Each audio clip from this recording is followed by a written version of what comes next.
నేనైతే బాగున్నా, మీరు కూడా బాగుండాలని మనస్ఫూర్తిగా కోరుకుంటున్నా. ఇంకా మార్నింగే లేసి ముగ్గులైతే పెట్టుకుంటున్నానండి. ఇంటి చుట్టూ అయితే మంచిగా అయితే నేనైతే చుక్కల ముగ్గులు ఈ మధ్య నేర్చుకున్నాను. కొద్దిగా వీడియోలు కూడా తీస్తా కాబట్టి వీడియోలో ముగ్గులు చూపించిన కొద్దిగా బాగుంటుందని ముగ్గులైతే నేర్చుకున్నాను. బాగానే పర్ఫెక్ట్‌గా వచ్చేస్తున్నాయి. ఎమ్మట్లో నేర్చుకున్నాను. అట్లా చూస్తే అట్లా గుర్తుండిపోతాయి నాకైతే. కాబట్టి నేను అయితే ఫోన్లలో చూసి నేర్చుకున్న ముగ్గులే. నాకు అసలు చుక్కల ముగ్గులు రావు. అన్ని డిజైన్స్ ముగ్గులే వచ్చి ఎక్కువ శాతము. నేను చుక్కల ముగ్గులు ఎక్కువ నాకు చాలా ఇష్టం చుక్కల ముగ్గులు అంటేనే. అంటే మా అమ్మ వాళ్ళు వేస్తుంటే చూసేదాన్ని. కానీ అస్సలకి వచ్చేవి కాదు. ఎక్కువ డిజైన్స్ మీదే పెట్టేదాన్ని. ఇప్పుడు ప్రస్తుతానికైతే యూట్యూబ్‌లో చూసి కొన్ని నేర్చుకున్నానండి. చుక్కల ముగ్గులు చాలా ఇష్టం నాకైతే. చుక్కల ముగ్గులు అయితే బాగా వేయాలనిపిస్తుంది కానీ వేయటమే రాదు. ఇప్పుడైతే ఈ మధ్య నేర్చుకున్నాను. చూడండి బుక్ పట్టుకొని అయితే చూసుకుంటూ వేస్తున్నాను. అట్లా చూసి అట్లా వేసేస్తున్నానండి. గుర్తుంటున్నాయి నాకైతే బాగానే పర్ఫెక్ట్‌గా ఒకసారి చూస్తే బాగానే గుర్తుండిపోతాయి. ఇంకా నాకైతే బాగా అనిపించినాయి నేను వేసిన ముగ్గులు అయితే. కొద్దిగా ఎండ అప్పుడే వేస్తున్నాను. కొద్దిగా ముగ్గు లేదు. ముగ్గామె వచ్చేసరికి లేట్ అయింది ఇంటికి. అంతలోకి ఇంట్లో పనులు మొత్తం చేసుకున్నాను. ముగ్గామె వచ్చినాక ఇంకా ముగ్గు తీసుకొని ముగ్గులు అయితే వేస్తున్నాను. అప్పటికి ఎండ వచ్చేసిందండి. నేను ముగ్గు వేసేసరికి ఎండ అయితే కొడుతుంది 7:30కి అట్లా. చూడండి ముగ్గు ఎట్లా ఉందో కామెంట్ చేయండి. బాగుందంటే కామెంట్ చేయండి. ఏదో అట్లా వేసినాను నాకు వచ్చినట్లయితే. ఇక చూడండి ఎండగడ వచ్చేసింది. కొద్దిగా సూర్యుడు అట్లా అట్లా కొడుతున్నాడు. చెట్ల మధ్య అయితే మా మామిడి చెట్లు కొద్దిగా చెట్లు ఉంటాయి అండి. అది దేవుడి చెట్లు అంటారు. అంత ఐడియా లేదు వాటి పేరైతే మా వారికి తెలుసు. ఇంకా మామిడి చెట్లు ఆ చెట్లు అయితే ఎక్కువ శాతం ఉంటాయి. టేకు చెట్లు ఉంటాయి. కాబట్టి చూడండి ఎంత పచ్చగా వెలిగిపోతున్నాయో. మధ్యలో ఎండలో మధ్యలో మంచి చల్లగా ఉంటుంది. ఈ చెట్ల మీద మధ్యాహ్నం టైంలో పక్షులను ఇక్కడ ఉంటాయి. పక్షులైనా కుందేలైనా కుందేలు అంటున్నా ఇది ఉడతలైన ఇవన్నీ దీని మీదే ఉంటున్నాయి. కాబట్టి చూడండి ఎంత బాగున్నాయో. పెట్టగూడ్లు కూడా ఉంటాయి వీటి మీద అయితే. బాగా అనిపిస్తుంది. పచ్చగా వాటర్ పోయిపోయినా పర్వాలేదు. అవి అట్లనే ఉంటాయి 24 గంటలు. నేను వాటర్ కూడా పోయాను వాటికి అయితే. చూస్తాను బాగుంటుంది. మా ఇంటి ముందు అయితే ఆ చెట్లు నాకు నచ్చేదంటే ఆ చెట్లు ఒక్కటే బాగా నచ్చుతాయి ఇంట్లో. నేను ఎంత కష్టపడి చెట్లను పెంచుదామన్నా మా కోళ్ళు కుక్కలు ఉంచవండి. అన్ని తువ్వి పడేస్తాయి. అందుకే చెట్ల మీద ఇంట్రెస్ట్ పోతుంది. ఆ మధ్య చెట్లు చాలా పెంచిన కొనుక్కొచ్చి చాలా అటు ఇటుగా దాదాపు 5,000 చిల్లర పెట్టిన చెట్ల కోసమే. అయినా ఎండిపోయినాయి చచ్చిపోయినాయి. అన్ని చెట్లు అయితే బతకలేదు. మా కోతులు కోళ్ళు కుక్కలు అన్ని తవ్వటం వల్ల అవి బతకలేదు. వేస్ట్ అయిపోయినాయి. ఈసారి అయితే నెక్స్ట్ టైం మంచిగా పెంచాలి. పసుపు అయితే కలుపుకొని పసుపు అయితే కాళ్ళకు రాసుకుంటున్నా. పూజ అవ్వకముందు మన కాళ్ళకి పసుపు నిండుగా మంచి కలకలాడితేనే మంచి పూజ చేసుకోవాలి. మన కుంకుమ బొట్టు పెట్టుకొని కాళ్ళకు పసుపు పెట్టుకొని చేసుకోవాలి పూజ అనేది. అసలు పూజ చేద్దాం అనుకోలేదు. సడన్ గా చేయాల్సి వస్తుంది. నేనైతే ఇంట్లో పూజ అసలు అనుకోలేదు పూజ చేద్దామని. ఇంక మార్నింగ్ అనుకొని ఇంక చేసుకుంటున్నాను. అప్పటికప్పుడు అనుకొని పూజ అయితే ఇంట్లో చేసుకుంటున్నాను. ఇంట్లో పని మొత్తం అయిపోయింది. ఇంకా పూజ ఒక్కటను వంట ఒక్కటే ఉంది నాకైతే. కాబట్టి ఎక్కువ శాతం నేను పూజ అట్లా చేసుకుంటాను. దీంట్లో ఎక్కువ శాతం కనపడిద్ది. కాళ్ళకు పసుపు రాసుకున్నాక గడప కూడా పసుపు కుంకుమ బొట్లు అయితే పెట్టుతున్నాను. ఇంక ఇంటి ముందైతే పసుపు కుంకుమ బొట్లు పెట్టేసి ఇంకా నిమ్మకాయతో అంటే దిష్టి తీస్తారు కానీ నిమ్మకాయ కూడా పెడతాను. అది షార్ట్ వీడియో అప్లోడ్ చేస్తాను ఎట్లా పెట్టినాను. లాంగ్ వీడియోలో కనపడదు. షార్ట్ వీడియోలో చూడండి. అంటే నిమ్మకాయతో పసుపు కుంకుమ పెట్టి అట్లా దిష్టి తీస్తాను. అట్లా అయితే చూపిస్తాను. షార్ట్ వీడియో చూడండి. షార్ట్ వీడియోలో అయితే అప్లోడ్ అయితే చేస్తాను. ఒకసారి చూడండి షార్ట్ వీడియో కూడా ఎట్లా దిష్టి తీసినాను. శుక్రవారం పూజ అయితే చేసుకుంటాను కానీ మంగళవారం రోజు ఇట్లా దిష్టి తీస్తే మంగళవారం రోజు మంచిది. అట్లే పండగ కాడ వచ్చింది కాబట్టి పిల్లగాళ్ళకి కూడా మంచి దిష్టి తీసి అన్ని పెడితే ఇంకా మంచిదండి. నాకు కూడా పెద్ద పూజల గురించి తెలియదు. మేమైతే నాకు పెళ్లి కాకముందు మా అమ్మ వాళ్ళైతే క్రిస్టియన్స్లోనే ఉండేదాన్ని. అన్ని క్రిస్టియన్స్ పాటలు క్రిస్టియన్స్ గురించి చర్చికి వెళ్ళేదాన్ని. అంతే పూజల గురించి పెద్దగా తెలియదు. పెళ్ళైన కాంచి పూజలోకి వచ్చి ఇట్లా పూజలు చేసుకుంటున్నాను. ఇంకా శుక్రవారాలు మంగళవారాలు అప్పుడప్పుడు కుదిరినప్పుడు కల్లా ఇట్లా పూజలు అయితే చేసుకుంటున్నాను. ఇంకా నాకైతే పెద్దగా ఈ పూజలు కూడా ఇప్పుడు తెలియవు. ఎట్లా అట్లా చూసి అందరినీ నేర్చుకుంటున్నాను. పెద్దవాళ్ళు ఉంటారుగా ఇంట్లో పెద్దవాళ్ళు చెప్తే మా అత్తమ్మ చెప్తే కొద్దిగా నేర్చుకుంటాను. కాబట్టి వీళ్ళు మా పెద్దమ్మలు మా అమ్మ వాళ్ళు చెప్తే నేర్చుకుంటాను ఇలాంటి పూజలు. కానీ ఇప్పుడు మా అమ్మ వాళ్ళు కూడా క్రిస్టియన్స్కి వెళ్ళి హిందూస్లోకి వచ్చారు. వాళ్ళు కూడా హిందూస్లోనే ఉంటున్నారు మా అమ్మ వాళ్ళు కూడా. చూడండి గడపకి కుంకుమ బొట్లు పెడితే ఎంత బాగుందో. ముగ్గు పెట్టి పసుపు రాస్తే నాకు చాలా బాగా నచ్చింది గడప అయితే. అట్లనే గ్యాస్ కడ రాద్దామని గ్యాస్ కడ పెట్టేసి గ్యాస్ అయితే క్లీనింగ్ చేసిన కడిగేసిన గ్యాస్ మొత్తం పసుపును కుంకుమ అయితే పెడుతున్నాను. గ్యాస్ కూడా బాగుంటుంది. అట్లా నిండుగా పెట్టుకొని ఇంట్లో మంచిగా అంటే పీస్ఫుల్గా ఉంటుంది. క్లీనింగ్గా పెట్టుకుంటే ఇల్లు మొత్తం హాయిగా మనశ్శాంతిగా ఉంటుంది మనకైతే. కాబట్టి మనం వీక్లో ఒక్కసారైనా పూజ చేసుకుంటే చాలు. నాకు కుదిరినప్పుడు కల్లా వీక్లో ఒక్కసారి ఖచ్చితంగా వీక్లో ఒక్కసారైనా చేసుకుంటాను. కుదిరితే, కుదరకపోతే ఇంకా వీక్లీ మానేసి నెక్స్ట్ వీకెండ్ చేసుకుంటాను ఇంట్లో పూజ అయితే. ఇట్లయితే గ్యాస్ పొయ్యికి అయితే పసుపు రాసి ఇట్లా కుంకుమ బొట్లు అయితే పెడుతున్నాను. బాగుంది కదా ఇట్లా నిండుగా అయితే. నేను ఈ 3 గ్యాస్ పొయ్యి కూడా ఆన్లైన్లో తీసుకున్నా. నాకు ఎంతో ఇష్టంగా తీసుకున్నానండి పొయ్యి అయితే. అసలు చాలా జాగ్రత్తగా చూసుకుంటా ఇప్పుడు కూడా ఎప్పటికప్పుడు క్లీనింగ్ చేసుకుంటా గ్యాస్ పొయ్యిని అయితే. అసలైంది 4 పొయ్యిలు తీసుకుందాం అనుకున్నా, లేకని మనం ఉండేదో రెంట్ హౌస్లో. ఎప్పుడు ఎలాంటి రెంట్ హౌస్లో ఎలాంటి సెల్ఫ్లు ఉంటాయి తెలియదు, కిచెన్ ఎలా ఉంటుందో తెలియదు. కాబట్టి 3 పొయ్యిలు ప్రస్తుతానికి చాలే అనుకున్నా. మళ్ళీ అది కాక 3 పొయ్యిలు గ్యాస్ పొయ్యి తీసుకొద్దని చాలా మంది అన్నారు. అది ఏమి ఉండదు, మనం ఇష్టం ఎట్లయినా తీసుకోవచ్చు, అలాంటిది ఏమి ఉండదు. అన్ని మూఢనమ్మకాలు అవన్నీ. ఇంకా తులసి కోట కాడైతే ఇట్లా ముగ్గులు పెట్టుకొని కుంకుమ బొట్లు అయితే పెట్టుకుంటున్నాను. ఇక్కడైతే ఎర్రమట్టితో కలాప అయితే వేసినండి. ముగ్గు అయితే మంచి కనబడటానికి. మామూలుగా ముగ్గు వేస్తే ముగ్గు కనబడట్లేదు, అందుకే ఎర్రమట్టితో కలాప వేసి ముగ్గు వేద్దామని ఆరినాక అట్లయితే పెట్టిన. ఆరినాక ముగ్గు అయితే వేస్తానండి. అంతలోకి నేనైతే ఇట్లా కుంకుమ బొట్లు అయితే పెట్టుకుంటున్నాను. తులసి కోటకి అయితే నిండుగా పెట్టుకోవాలని నిండుగా అయితే కుంకుమ బొట్లు పెడుతున్నాను. ముందైతే పసుపు పెట్టిన, తర్వాత కుంకుమ పెట్టిన. గంధం పెడతారు కానీ ఇంట్లో గంధం అయితే లేదు, అందుకే పసుపు పెట్టేసి కుంకుమ అయితే పెడుతున్నాను అట్లా కనబడటానికి మంచిగా. ఇక్కడైతే ముగ్గు అయితే వేసుకుంటున్నానండి. నాకు వచ్చిన ముగ్గు అయితే చూసారా, ముగ్గు వేస్తే ఎంత క్లారిటీ కనబడుతుందో. కలప వేసినాక ఎర్రమట్టితో అంటే అల్లినాక మంచి కనబడుతుంది. ఎర్రమట్టిది అల్లపోతే మంచి క్లారిటీ కనబడదు ముగ్గు నిండుగా. అందుకే ఎర్రమట్టి అయితే అట్లా చేసి ముగ్గు అయితే వేస్తున్నాను. బాగుంది కదా, నాకు ఇది బాగా నచ్చింది. మన వీడియోకి అయితే పెద్దగా న్యూస్ అనేది రావట్లేదండి, చూడండి, షేర్ చేయండి. నా వీడియోస్ అయితే మంచి న్యూస్ అనేది వచ్చిద్ది. లైక్ చేస్తూ ఉండండి. న్యూస్ అనేది మనకు కన్ఫర్మ్గా వచ్చిద్ది. కాబట్టి న్యూస్ వచ్చేలాగా మీరే చెయ్యాలి. నాకైతే ముగ్గు వేసినాక దీపారాధన అయితే చేసుకుంటున్నానండి.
కోటకాడైతే పూజ కంప్లీట్ అయితే చేసుకున్నానండి.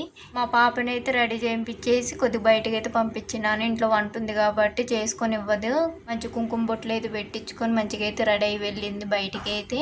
ఇంకా తల అయితే ఆరబెట్టుకుంటున్నానండి. ఇంక పిల్లగాడికి అయితే జలుబు చేసిద్ది. మళ్ళీ అందుకే నేనైతే తల ఆరబెట్టుకుంటున్నాను. తుడుచుకొని ఇంక దువ్వుకొని చిన్న ఫ్లక్కర్ అయితే పెట్టుకుంటాను లూజ్గా. తల అయితే మరవ అవుతుందండి పక్కన అయితే. ఇంక అంతలోకి నేను తలకైతే దువ్వుకుంటున్నాను. జలుబు చేసిద్ది, అందుకే తలకైతే దువ్వుకుంటున్నాను. మా బాబుకి జలుబు చేసిద్దని, నాకు జలుబు చేసిద్ది అనుకోండి. ఇంకా చిన్న ఫ్లక్కర్ అయితే లూజ్గా అట్లా పెట్టుకున్నానండి. తర్వాతకి అయితే మంచిగా దువ్వుకొని అయితే జడ వేసుకుంటాను. ఇంట్లో పూజ చేసుకుంటే ఏదో తెలియని మనశ్శాంతి అయితే వచ్చింది నాకైతే. ఇట్లా మంచిగా డైలీ కాకపోయినా వీక్లో ఒక్కసారి చేసుకున్న హాయిగా ఉంటుంది మనశ్శాంతికి అయితే. ఇంట్లో క్లీనింగ్ అవుతుంది, మంచిగా ఇంట్లో పని కూడా అయిపోతూ ఉంటుంది. అందుకే కొద్దిగా హాయిగా ఉంటుంది మనశ్శాంతికి అయితే. ఇంకా నేనైతే ఇక్కడ ఉప్మా రవ్వ ప్రిపేర్ చేస్తున్నాను. మనకు కూడా ఒక సొంత ఇల్లు ఉంటే మంచిగా అయితే ఇట్లా క్లీనింగ్ చేసుకొని పెట్టుకుంటాం కదా. అంటే కిరాయి ఇంట్లో అయినా మన ఇల్లు లాంటిదే, కానీ మన సొంత ఇంట్లో వేరే, కిరాయి ఇంట్లో వేరే. మనం ఎప్పుడు ఉండం, కానీ పూల చెట్లు పెంచాలన్న చాలా కష్టంగా ఉంటుంది. ఇక్కడ ఎప్పుడు ఉంటామో తెలియదు, ఎప్పుడు వెళ్ళిపోతాం తెలియదు. ఇంట్లో నుంచి పూల చెట్లు తీసుకుని వెళ్ళిపోగా మనం అట్లా బకెట్లో పెంచుదామంటే అట్లయితే బతకట్లేదు. మా కోళ్ళ వల్ల కింద పెంచుదామన్నా కూడా కోళ్ళ వల్ల బతకట్లేదు. ఇంకా ఏదో ఒకటి చేసి సొంత ఇల్లు అయితే మనకంటూ ఒకటి ఉండాలి ఎప్పటికైనా. మాకుంది కానీ సొంత ఇల్లు, అక్కడ మా మామయ్య వాళ్ళు ఉంటున్నారు. మాకు అక్కడ పని లేవు ఏం లేవు అని కొద్దిగా యువతల సిటీలోకి వచ్చి ఉంటున్నాము. మనకి ఒక రూపాయి కావాలంటే సొంత ఊరిని వదిలిపెట్టి కొద్దిగా దూరంగా రావాల్సిందే, తప్పదు. కొద్దిగా సెటిల్ అయ్యేదాకైతే వేరే ఊర్లో ఉండాలి. కాబట్టి మేము కూడా అట్లే వచ్చినాం. అక్కడ పండ్లు దొరక్క ఇక్కడికైతే వచ్చినాం. దొరుకుతున్నాయి లేదు, కానీ మా ఆయనకి సెట్ అయ్యే పని ఇక్కడ ఉంది కాబట్టి మేమైతే ఇక్కడికి వచ్చేసి మేము 3 years అవుతుంది. ఇప్పుడు ఇది 4వ సంవత్సరం నడుస్తుంది ఇక్కడికి వచ్చి. మాకు పెళ్ళైన 4 monthsకి మేము ఇక్కడికి వచ్చేసినాము. బయటికి అయితే అంటే గొడవ పడేం కాదు, పని కోసమని వచ్చినాము ఇక్కడికైతే. ఇంకా నేను అంతలోకి ఉప్మా రవ్వ చేసుకుంటూ బియ్యం కూడా కడిగేస్తున్నాను మధ్యాహ్నానికి వంటకని. పొద్దునే వాళ్ళు ఏదో టిఫిన్ తినేసి బయట టిఫిన్ తినేసి వెళ్ళిపోయారు. వంట కాకపోతే ఇంక మధ్యాహ్నానికి అన్నమాను కూర అయితే కర్రీ అయితే వండుతాను. ఇంక అన్నం అయితే పొయ్యి మీద పెడుతున్నాను ఇప్పుడైతే. మా పాపగాడు లేదు, బయటకు వెళ్ళిపోయింది. మా బాబు అయితే ఆడుకుంటుండు ఒక్కడే. మా పప్పిగాడు కాడ వచ్చిండు నిన్న మధ్యాహ్నం టైంలో వచ్చిండు. వాడు కాడ వెళ్ళిపోయిండు ఈరోజు పనికి. ఓ 3 days ఉండేసి వచ్చిండు. వాళ్ళ అమ్మ వాళ్ళు గుర్తుకు వచ్చారంటే అందుకు చూస్తానికని వెళ్ళిండు. సరేనే నిన్న వెళ్ళేసి అలా మండే రోజు వచ్చిండు. నిన్న సోమవారం రోజు అయితే వచ్చిండు ఇంటికి అయితే మధ్యాహ్నం టైంలో. ఇంకా పొద్దునే డ్యూటీకి వెళ్ళిపోయారు, వాళ్ళ పనులకు పోయేటోళ్ళు అటు వెళ్ళిపోయారు. ఇంకా నేనైతే ఇంట్లో పూజ చేసుకున్నా ఇట్లా మార్నింగ్ టైమే. ఇంకా హాయిగా ఉంది నాకైతే. కొద్దిగా ఇంట్లో చికాకులు ఉన్నాయి కాబట్టి పూజ అయితే కంప్లీట్ అయితే చేసుకున్నాను. ఇంట్లో పూజ కూడా అయిపోయింది. దేవుడికి నైవేద్యంగా ఉప్మా రవ్వ అయితే పెట్టాను. ఏదైతే ఏముంది దేవుడికి అయితే నైవేద్యంగా అయితే అదైతే పెట్టేసిన. ఇంట్లో చెప్పినగా పరిస్థితి బాగాలేదని కొద్దిగా అందుకు ఉప్మా రవ్వ అయితే పెట్టినాను. ఇంట్లో సిచ్యువేషన్స్ బాగాలేదు కాబట్టి ఒకడు అయితే ప్రసాదం కింద అయితే అది పెట్టినాను. ఏంటి దేవుడికి అలాంటివి కూడా పెడతావని అనుకోకండి. ఇంక సిచ్యువేషన్ అయితే ఇంట్లో అట్లుంది, అందుకే అదే పెట్టేసినాను. ఏదో ఒక నైవేద్యంగా పెట్టాలి కాబట్టి. ఇంకా నేనైతే ఇంకా మొత్తం పూజ అంతా కంప్లీట్ అయినాక ఇక్కడైతే ప్లాంటింగ్ మొక్కకైతే వాటర్ అయితే పోస్తున్నాను. 2 daysకి ఒకసారి అయితే ఇట్లా వాటర్ అయితే పోస్తాను. మంచి గ్రోతింగ్ కూడా మంచిగా వస్తుంది. ఆకుకి అయితే మొత్తం మట్టి అంటింది. ఇట్టయితే చెత్త చెదారం అంటే దుమ్ము అలాంటి అయితే ఉండొద్దు. బాగా దుమ్ము ఉంది కాబట్టి క్లీనింగ్ చేసుకుంటాను వాటర్ పోసి. ఇంకా గ్రోతింగ్ మంచిగా ఉంటుంది ప్లాంటింగ్ మొక్కకైతే. అప్పుడు తెచ్చినప్పుడు చిన్న మొక్క మంచి గ్రోతింగ్ కూడా మంచిగా వస్తుంది. ఇంట్లో ఉంటుంది కాబట్టి బతుకుతుంది. బయట అయితే ఎప్పుడో చచ్చిపోవాలా. మా కోళ్ళ కుక్కలకి ఎప్పుడు చచ్చిపోయేది, అదైతే ఇప్పుడు ఇంట్లో ఉంటుంది కాబట్టి మంచి గ్రోతింగ్ కూడా మంచిగా ఉంటుంది. ఎప్పుడో ఒకసారి ఎండలో అయితే పెడతాను. ఇంకా డైలీ అయితే పోయిన 2 daysకి ఒకసారి వాటర్ అయితే పోస్తాను మంచిగా. ఇంకా నేను కూడా తింటున్నాను. ఇక్కడ ప్రసాదం అయితే కొద్దిగా దాని పేరు ప్రసాదం అని పెట్టిన ఉప్మా రవ్వ పేరు. ఇంకేదో దేవుడికి ఏది పెట్టినా మంచిగా మనస్ఫూర్తిగా పెడితే దేవుడు ఏదైనా స్వీకరించి మంచిగా తింటాడు. కాబట్టి నేను కూడా మనస్ఫూర్తిగానే పెట్టిన. ఉన్నంతలో నేను కోరుకునే పెట్టిన. దేవుడా నాకేం లేదు, ఉన్నంతలో నీకు పెట్టిన ఏదో ఒకటి చేసి అని కోరుకున్నా. దేవుడు అర్థం చేసుకునే ఉండాలా. ఇంకా మీరేమనుకుంటారు, ఇంకా అది మీ ఇష్టము. ప్రసాదమేనా అనుకోని ఏదైనా అనుకోండి. ఇంకా దేవుడికి అయితే నా సిచ్యువేషన్ తెలుసు. ఇంకా మీకు కూడా అట్లే చెప్పుకుంటున్నా నా సిచ్యువేషన్ ఎట్లుంది, నా పరిస్థితి ఎట్లుందని. కాబట్టి మన పరిస్థితి కూడా దేవుడు ఎప్పుడో ఒకటో రోజు మారుస్తాడు. అన్ని రోజులు ఒకేలాగా ఉండవుగా, ఏదో ఒక రోజు మన సిచ్యువేషన్ కూడా మారిద్ది. అది కూడా నేను అదే అనుకుంటా, ఏదో ఒక రోజు నా సిచ్యువేషన్ కూడా మారిద్దిలే, ఎప్పుడు ఇట్లనే ఉంటానా అని. ఏదైనా దేవుడు దయ్య, ఏదైనా దేవుడు చేయాల్సి నమ్మాల్సిందే. కానీ నేను ఎక్కువ నమ్మకాలు పెట్టుకోను. అన్ని మూఢనమ్మకాలని వదిలేస్తా. దేవుడు అంటే భక్తి ఉంది. దేవుడు ఉన్నటోడు ఉన్నాడని భక్తి అయితే ఉంది. కానీ మీ ఇంట్లో చెడు దృష్టి ఉంది అది ఇదని పూజారీలు చెప్తారు, మంత్రగాళ్ళు బయట వాళ్ళు చెప్తారు ఇలా అలాంటివి అయితే నేను అస్సలు నమ్మనండి. గింత కూడా బయట వాళ్ళు చెప్పేయినా ఏదైనా మన మనసుకు అనిపించాలి, మంచిగా లేదా ఇంట్లో ఉందా అని ఆ దేవుడికి తెలవాలి. ఇంకేదైనా సిచ్యువేషన్ బట్టి మారుతుంది. కానీ బయట ఎవరో చెప్పిన మాటలు పూజారులు అయ్యిని పట్టుకొని మూఢనమ్మకాలు అయితే అసలుకే నేను నమ్మను. అలాంటివి అయితే నేను ఇప్పుడు కూడా మా అమ్మాయి వాళ్ళ ఇంట్లో ఏదో దేవుడు ఉన్నారు అది ఇది అంటారు. ఇంట్లో దేవుడు ఉంటాం ఏంటంటే అందరి ఇంట్లో దేవుడు ఉంటాడు. అదేదో ప్రత్యేకంగా మీ ఇంట్లో దేవుడు ఉన్నాడు దేవుడు పెట్టుకోకపోతే షాప్ ఎత్తది, కీడు జరిగిద్ది అది ఇది అంటారు. అలాంటివి అయితే నేను అసలుకే నమ్మను. దేవుడు ఉంటే మంచి జరిగిద్ది కానీ చెడు జరిగిద్దా? చెడు ఎందుకు జరుపుతాడు దేవుడు అనేటోడు చెప్పండి. చెడు జరిపేది అయితే మన చుట్టుపక్కల వాళ్ళు, మన చుట్టూ తిరిగేటోళ్ళు, మన కళ్ళకు కనపడేటోళ్ళు తప్పించి ఎవ్వరు ఆత్మలు, గాలి, ధూళి అలాంటి వాళ్ళు ఎవ్వరు చెడు చెయ్యరు. మన కళ్ళకు కనపడేటోళ్ళు మనకి ఎక్కువ గోతులు తీస్తూ ఉంటారు, చుట్టుపక్కల వాళ్ళు గోతులు తీస్తూ ఉంటారు. అలాంటి వాళ్ళే ఉంటారు సైతాను లాంటి వాళ్ళే. ఇంకా బయట దేవుడు దయ్యం అలాంటిది ఏమీ లేదు. దేవుడు ఉన్నాడు, దయ్యం కూడా ఉన్నది. కానీ మనల్ని ఎందుకు వేరేటోళ్ళు కాకుండా మనల్ని ఎందుకు హింసిస్తుంది? మనల్ని నాకైతే ఇంతవరకు అలాంటి నాకే నమ్మకం ఉండదు. దేవుడు కనబడతాడు, దయ్యం కనబడిద్ది మనకి, నాకు కనపడిద్ది. నేను ఆ గ్రహంలో పుట్టినా ఈ గ్రహంలో పుట్టినా నాకు మంచి జరిగిద్ది, నాకు అన్నీ కనబడతాయి అంటే నేను అస్సలకే నమ్మను. ఏదో అదృష్టం కొద్దిగా ఎవరికో ఒకరికి ఉంటుంది కానీ అందరికి ఉండదు కదండి. ఎవరికో ఒకరికి కనబడిద్ది. ఆ దేవుడైనా దయ్యమైనా ప్రతి ఒక్కరికి ఏ ఊర్లో చూసినా ఒక 10 మంది దేవుళ్ళు ఉంటారంటారు, 10 మంది దయ్యాలు ఉంటారంటారు. అదేంటో ఏమో నేనైతే అలాంటి అయితే అసలు నమ్మను. నాకైతే దేవుడి మీద భక్తి ఉంది, దయ్యం అంటే నమ్మకం కూడా ఉంది అనుకోండి. బట్ ఎవరైనా దాంట్లో దయ్యం వచ్చింది, దేవుడు వచ్చింది ఒంట్లోకి, జ్వరపడ్డది, ఇంట్లో జ్వరపడ్డది అంటే అలాంటి అయితే నమ్మను. కానీ ఏంటంటే ఇంట్లో పరిస్థితి బాగోవు, ఎప్పుడు ఒకటే సిచ్యువేషన్ ఉండదు, మారుతూ ఉంటుంది. ఒకరోజు డబ్బులు ఉంటే ఒకరోజు డబ్బులు ఉండవు. ఎప్పుడు పేదవాడు రిచ్ ఉంటాడు, రిచ్ లాగా పేదవాడు ఉంటాడు. సిచ్యువేషన్ మారుతూనే ఉంటాయి ఎప్పటికైనా మనకి. నేనేది ఎక్కువ నమ్మేది అదే. ఎప్పుడైనా ఒకే సిచ్యువేషన్ ఉండదు, మన దాంట్లో మారుతూనే ఉంటుంది. ఇప్పుడు పేదవాడు ఉన్నవాడు డబ్బు ఉన్నవాడు కావచ్చు, డబ్బు ఉన్నవాడు పేదవాడు కావచ్చు, అదే నమ్ముతా. కానీ దేవుళ్ళ వల్ల ఇట్లా అవుతారు, దయ్యాల వల్ల ఇట్లా అవుతారు అంటే నేను అస్సలు నమ్మను. అవుతారంటే చుట్టుపక్కల వల్ల అవుతారు ఖచ్చితంగా. వాళ్ళు వీళ్ళు మాటలు విని అవి విని ఇంట్లో చెప్పుకోవటం వల్ల, గొడవల వల్ల, వాళ్ళు వీళ్ళ వల్ల మారుతారు. కానీ ఇంక దేవుళ్ళ దయ్యాల వల్ల అయితే అసలు మారారు, ఏం చేయలేరు. అయినా మాకెందుకమ్మ ఈ సోదంతా చెప్పుతున్నావు, ఏదేదో వాగుతున్నావు అనుకుంటారు. ఏమనుకోకండి, ఏదో నాకు తోచింది ఏదో చెప్తున్నా, ఏం చెప్పాలో ఏం అర్థం కాక ఏదో నా బాధ అంతా ఇట్లా వీడియోల రూపంగా చెప్పుకుంటూ ఉన్నాను. అయినా నా వాయిస్ ఎవరైనా వింటారో లేదో, నా వరకు నేను చెప్పుకుంటున్నాను, మీరు వింటారో లేదో కూడా తెలియదు. కాబట్టి ఏదో నేను మాట్లాడేది అయితే మాట్లాడుతున్నా, నాకు తోచింది, నాకేదో చెప్పుకోవాలనిపించింది చెప్పుకుంటున్నా. ఏమనుకోకండి మీరైతే. ఏంటి దయ్యాలు దేవుళ్ళ గురించి అంతగానో చెప్పుకుంటున్నావు, అంత గొప్పదానివి, నీకు అన్నీ తెలుసా అని అంటారు. అనుకోకండి, నాకేం తెలియదు కాబట్టి నేను వేటిని నమ్మను అంటున్నా. తెలిస్తే నేను ఎందుకు నమ్మకోకుండా ఉంటే ఖచ్చితంగా నమ్ముతాను. నాకు వేటి గురించి తెలియదు పెద్దగా, ఏదో అట్లా చెప్పుకుంటున్నా. ఏదో నా మనసులో బాధ అంతా చెప్పుకుంటున్నా. అది బాధ కూడా కాదు, ఏదో అట్ట సిచ్యువేషన్కి తగ్గట్టు చెప్తున్నా. ఇంకా వాషింగ్ మిషన్లో కూడా బట్టలు వేసేసినాను, వంటకాడ అయిపోతుంది. ఆలుగడ్డల కర్రీ చేస్తున్నాను. ఇంక ఇవాళ అయితే నేను టమాటా ఆలుగడ్డ కర్రీ మాకు చాలా ఇష్టం, నాకు కూడా ఇష్టం చాలా. ఇద్దే ఆలుగడ్డ ఫ్రై కన్నా ఆలుగడ్డ కర్రీ ఎక్కువ తింటాను. మా వారైతే ఆలుగడ్డ ఫ్రై తెమ్మంటాడు, కానీ నాకు ఆలుగడ్డ కర్రీ అంటే ఎక్కువ ఇష్టం. ఇంట్లో కూడా అదే సరిపోద్ది ఎక్కువ శాతం. కారం బయట అయిపోతే కారం బయట అయితే వేస్తున్నాను. వీడియో ఈ మధ్య కొద్దిగా లెంత్ ఎక్కువ పెడుతున్నా కదండి, మీకు ఏమైనా ఇబ్బంది ఉంటే చెప్పండి. బాగా లెంత్ ఎక్కువ పెడుతున్నా అంటే కొద్దిగా తక్కువైనా పెడతా, ఎక్కువైనా పెడతా, అది మీ ఇష్టము. ఏదో నేను వాచ్ అవర్స్ కోసం ఎక్కువ లెంత్ పెడుతున్నా, తప్పట్లే. స్పీడ్ కాడ పెట్టట్లే, ఎక్కడ మ్యూజిక్ కాడ ఎక్కువ యాడ్ చేయట్లేదు, ఎక్కడో శాతం గింతో కొంత యాడ్ చేస్తున్నా, అంతగా నా వాయిస్ ఎవరు వేస్తున్నాను. మీకు లెంత్ ఎక్కువైంది అంటే చెప్పండి, నేను లెంత్ తగ్గిస్తాను, కొద్దిగా స్పీడ్గా పెడతానికి ట్రై చేస్తాను.